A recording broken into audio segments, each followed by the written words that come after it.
Hi friends, it's me, Droolbatz. It's so nice to see you. Today I'm going to be discussing the 2019 horror movie Girl on the Third Floor. I'm going to be discussing it based on its premise, its production value and artistic choices, and finally how it compares or contrasts to other films of the genre. I hope you enjoy. Don and his wife have just purchased a new house out in the suburbs. However, Don is the only one to move in at first because his wife is expecting their baby and he wants to get all the renovations finished so that the house will be perfect when she arrives. He and his dog Cooper are camped out there doing renovations. I don't think Don is a handyman by trade. Some of the things he does with success and others he struggles with. He starts to notice some weird things about the house when he's doing the renovations, some of which have nothing to do with his skills being good or bad. For example, when he's trying to paint over a spot in the wall, he notices that the paint is kind of bubbling and there's like this weird tar goo substance that comes out of the wall there. Just creepy things like that. The pastor who lives across the road comes over to introduce herself to Don and warns him that the house can be kind of particular. Don doesn't really know what to make of this. When he's working on some renovations that have to do with the pipes in the house, he gets some goo on him and has to like go outside to wash it off, and he like takes his shirt off, and wouldn't you know it, there's a cute girl standing there and she comments something to him and he comments a little something back, and they end up having a little tryst. So Don has cheated on his wife, who is expecting their baby. Don immediately regrets it, and he doesn't want his wife to find out, obviously, so he tries to cut things off with this girl. However, it seems like this girl is not going to take no for an answer, and she keeps showing up inside his house. Between this girl and the weird stuff happening with the renovations, it seems like there's something wrong with the house. But what could it be? You'll have to watch to find out. At approximately an hour and a half long, Girl on the Third Floor is a comfortable length for a TV movie, which this movie is. It's rated TV MA, so if you have little kids hanging out with you, maybe don't let them watch this one. This movie has a lot of creepy and subtle imagery that's very well spaced throughout the movie. This movie, it's about a guy mostly alone in his house, you know, with his dog, of course, doing renovations. So a lot of the movie feels like a montage of sorts. However, the pacing is very solid. It takes its time with the details, but it doesn't take overly long. I think the pacing is really great in this movie. It's very good about creating this very intriguing atmosphere so that even in the very quiet moments of the movie, your interest is still there. This movie had some really impressive visuals. Pretty much everything about this movie, in the way that the camera approached the story, was very thoughtful and insightful. There were a bunch of different framing styles that we saw in this movie, different camera angles, different lengths, depths from the camera. They used different lenses at certain points to give kind of an eerie, out-of-body feeling at certain times. The movie was not stagnant or stale visually at all. One thing that I really liked right off the bat was the intro. It's really giving you the details of what this eerie house is like, and it gives us a lot of intricate, moody details. They really show the details of like the texture of things, the placing of things. It kind of puts you in the atmosphere right away, but then the movie itself does the legwork to keep you in the atmosphere. I see a lot of times movies will have these really cool intros, and then the actual movie doesn't really leap off of the atmosphere that the intro sets up. This movie did a really good job of having consistency while still being interesting. The other thing that I was really impressed with too, this is just a little quirk of mine, a lot of movies, specifically, I don't know why, but like a lot of movies in like 2018 specifically, and some in 2019, they tended to skew very cold in their colors. They would almost be sometimes so cold and desaturated that the movies would look, you know, black and white almost, not quite, but this movie managed to have color saturation and have kind of a moody feel while keeping it light. It felt like they didn't cop out by just putting a filter on the colors to kind of take the cheap route. in getting you to that weird headspace that this house in this movie is creating. I was just really impressed by that. They weren't outrageous with the colors by any means, but they weren't afraid to have some color saturation and keep the color scheme light, but also keep it very moody and very focused on the film. The acting was very solid in this movie. I was very impressed. The cast of characters was not huge, but everyone who was in the movie did a great job with their role. I think they were perfectly cast. One thing that helped too is the script, in my opinion, was pretty good. I'm not sure how much was actually written versus how much was ad-libbed, but it felt pretty natural for the most part, and the scenes that were supposed to be kind of eerie or like dramatic, they really felt that way. The characters seemed to have good chemistry, even the characters who you wouldn't think it would matter, like the pastor and Dawn's wife, like they have a good connection. I really especially liked the performance by Sarah Brooks. She's very beautiful, and I thought she gave a really interesting and nuanced performance. I thought she was very mysterious, and I was very impressed by her, but all of the actors were good. The music in this movie was very heavy. It had a kind of a cloying feel to it. It didn't like move gently and crescendo and decrescendo. It was basically each time a couple of similar instruments each time in an ensemble getting quite loud and kind of messing with the tempo to kind of bring the intensity of a scene up, and then it would cut off right away. This very heavy music style, I've seen it in a couple of other movies before. I don't think it's super common, but I have seen it before in movies that take a similar tone.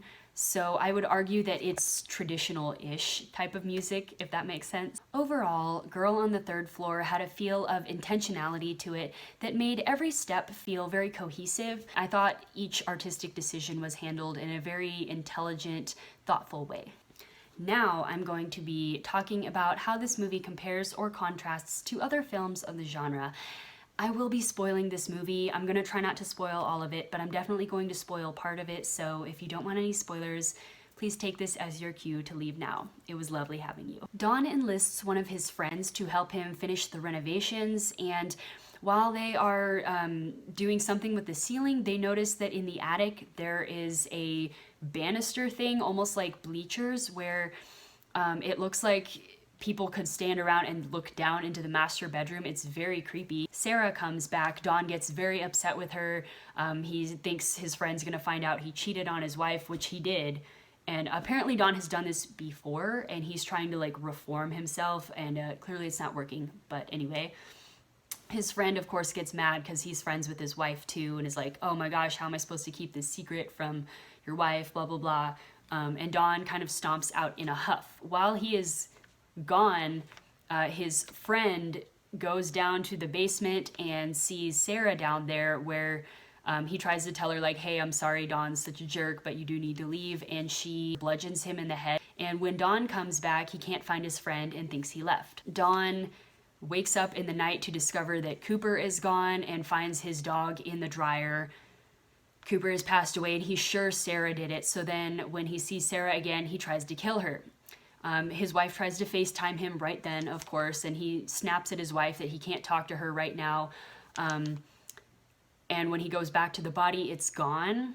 His wife comes to investigate. She discovers that this house used to be a brothel, and in the old days there were some really skeevy things that went on there, not just, brothel stuff, which is arguably skeevy, but some unusually skeevy things that involved a group of skeevy guys who would like watch in the bleachers in the attic, like watch some crazy things go on.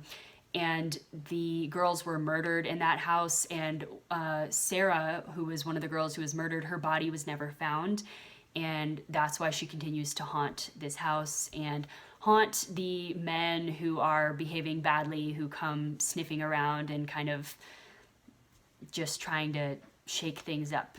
So what Dawn doesn't realize in the beginning, but we start to realize, of course, is that there's not just one ghost in the house. There are a couple. Even the house itself might kind of become alive, I think, because Sarah is there, and her body is kind of, buried within the house somewhere. The house kind of like becomes a part of her. And so when Dawn's like smashing the walls and stuff, it's like he's smashing her body.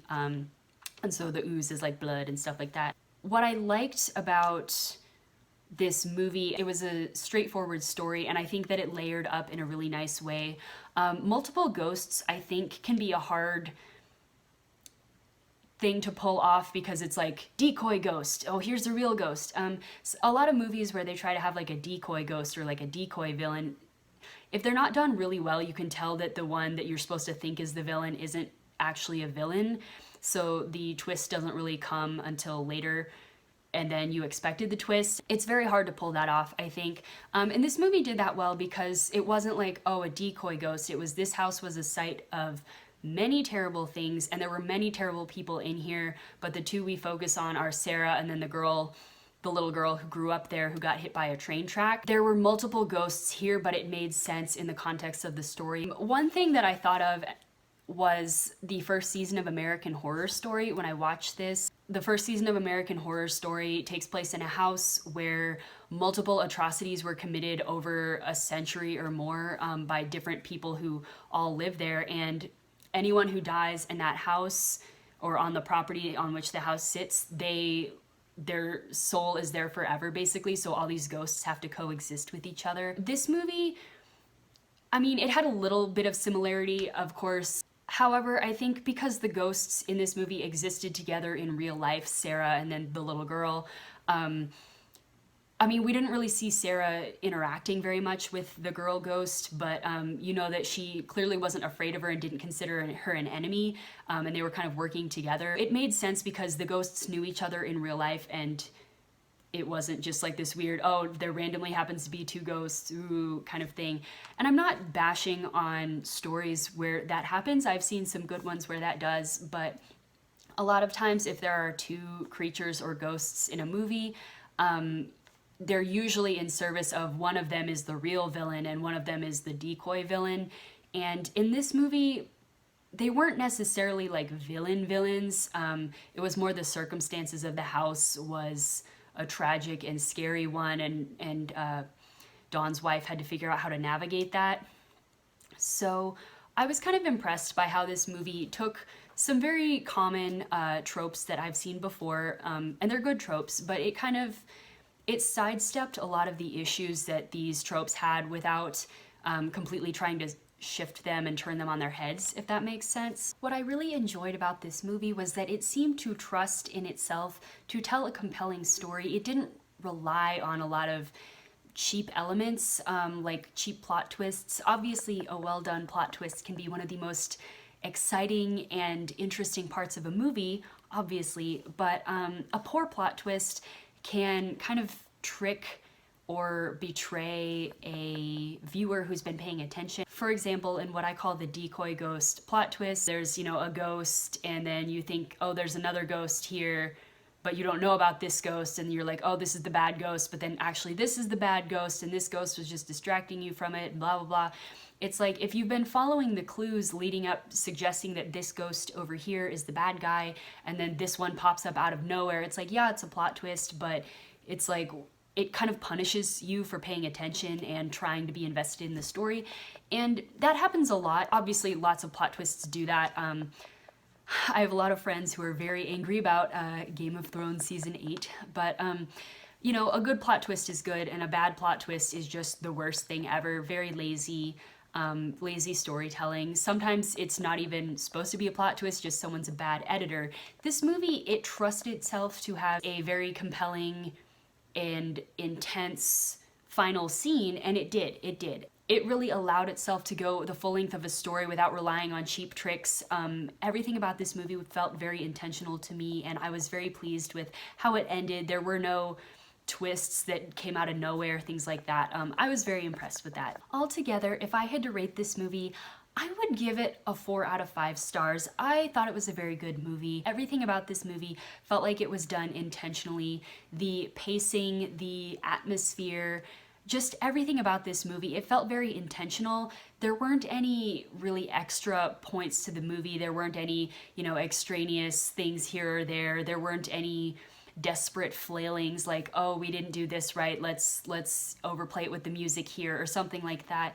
Everything was very balanced in this movie, and I think it told an ultimately rewarding story. Even if it's not the most unique thing we've ever seen, I thought just finding a movie that is rewarding in this day and age is kind of nice, especially considering it's a TV movie, and those tend to be less consistent than blockbuster movies, so I wanted to give it a hand for that reason. I'd love to hear your thoughts too, though.